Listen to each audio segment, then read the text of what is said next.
अरे महुआ, जब से आई है एकदम शांत है, कोई बात हुई है क्या? कामिनी ने चाय की प्याली महुआ को पकड़ाते हुए कहा। कुछ नहीं दीदी, बस बेटी की शादी का समय नजदीक आ रहा है, तो एक माँ का चिंता करना स्वाभाविक है। बस भगवान से एक ही प्रार्थना करती हूँ कि सब कुछ ठीक से हो जाए। महुआ ने अपने दिल की बात रखी। चाय नाश्ता कर महुआ काम करने लगी।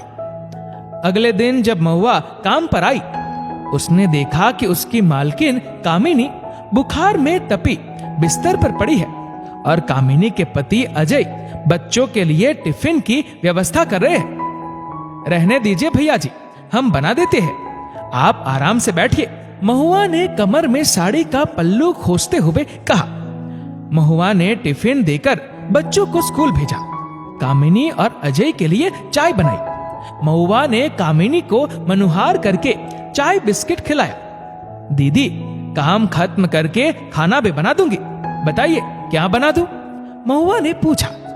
मेरा तो मन नहीं है भैया, बाहर खा लेंगे, तू परेशान ना हो, कामिनी बोली। कैसी बातें करती हो दीदी, जब मेरी तबीयत ठीक नहीं रहती तो आप मेरे साथ मिलकर काम करवाती है, प्यार से खाने को पूछती है, जरूरत पड़ने पर पैसे तक से मदद कर देती है, छुट्टी भी दे देती है, तो मैं आपके लिए फिक्र क्यों ना करूं? इतना बोलते हुए महुआ काम पर लग गई। उसने फटाफट कामिनी के लिए खिचड़ी और अजय के लिए रोटी सब्जी बना दी। 2 दिन महुआ ने कामिनी की बहुत देखभाल की। अच्छा महुआ, ये बता, आजकल तेरे चेहरे पर इतनी उदासी क्यों है? तुम अपना समझ मुझे बता सकती हो? कामिनी ने एक बार फिर से पूछा। दीदी, आप तो जानती है बेटी की शादी है।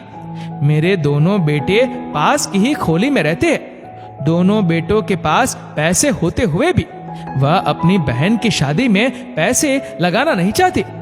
मेरे पति एक कमरे रसोई का घर मेरे नाम कर गए थे, वह भी गिरवी पड़ा है।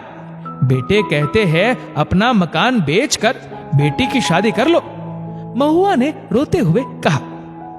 अगर मकान बेच दिया तो रहेगी कहां, क्योंकि बेटे तो रखेंगे नहीं? कामिनी ने पूछा। क्या करूं दीदी, मकान तो बेचना पड़ेगा, बेटी की शादी का सवाल है, महुआ ने उदास होते हुए कहा।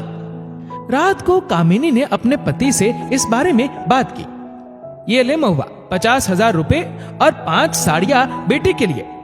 कामिनी ने महुआ को पैसे देते हुए कहा। अब तुझे तेरे घर से कोई नहीं निकाल सकता। दीदी, आपने हमारे बारे में इतना सोचा, आपका एहसान हम जिंदगी भर नहीं भूल सकते। हम काम करके धीरे धीरे आपका उधार चुका देंगे, महुआ बोली। शादी का समय भी आ गया। दीदी, आप लोग बेटी को आशीर्वाद देने जरूर आना। भगवान के बाद पहला निमंत्रण हम आप लोगों को ही दे रहे। महुआ आंखों में आंसू लिए बोली। शादी वाले दिन कामिनी और उसके पति को आया देख महुआ बहुत खुश हुई। दीदी, आप लोग यहाँ बैठे। महुआ ने कामिनी का हाथ पकड़कर अपनी बेटी के पास रखे आसन में बैठने को कहा। हम यहाँ बैठे? कामिनी ने आश्चर्य से पूछा। हाँ दीदी, क्योंकि कन्यादान आप लोगों को ही करना है, महुआ ने कहा। वहां कन्यादान करने बहुत लोग हाजिर थे। महुआ के दोनों बेटा बहू, महुआ के देवर देवरानी, बहन बहनोई, इन सब के बीच में महुआ ने अपनी बेटी का कन्यादान कामिनी और अजय से कराया। कामिनी की आंखों से खुशी के आंसू छलक उठे, क्योंकि उसकी कोई बेटी नहीं थी। किसी की छोटी सी मदद के बदले उसे कन्यादान जैसे महादान का सुख प्राप्त होगा, उसने सोचा भी नहीं था। दोस्तों, किसी की मदद करने पर जो खुशी मिलती है वह शब्दों में बयां नहीं की जा सकती। भगवान का आभार मानना चाहिए कि उसने हमें देने के काबिल बनाया है। गरीब की मदद करने से आप गरीब नहीं बनते, बल्कि भगवान आपको और देगा और आप सुखी रहेंगे। इस वीडियो को लेकर आपकी क्या राय है, नीचे कमेंट करके जरूर बताएगा।